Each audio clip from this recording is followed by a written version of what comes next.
السلام عليكم ورحمة الله تعالى وبركاته. من شلال السردابة اللي هو قدامكم هو هذا.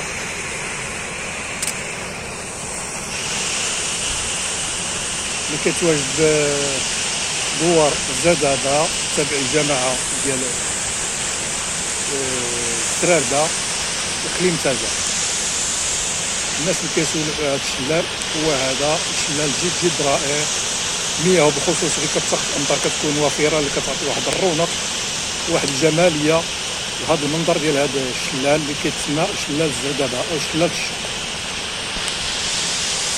هو كيتواجد على الطريق الرابطه ما بين هرمو وتاهله، غير كتفوتوا الواد الاحمر بواحد ميم با 1 كيلومتر على يدك الشمال. الا كنت في الاتجاه ماشي لتاهله كاين تما واحد البيس كتدخل منها ما كاملش واحد الكيلومتر وتوصل عنده.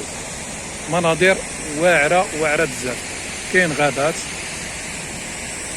كاين حقول ديال هاد الزردابة، حقول خصبه وزوينه بزاف، وكاين الشلال، وكاين مناظر ديال هاد الغابه اللي كتسمى غابه بوسعاده اقليم تازة. هو هادي الغابه وهذا الشلال الرائع هو هذا كيف كتشوفوا. هو هذا.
وهذه عين دويره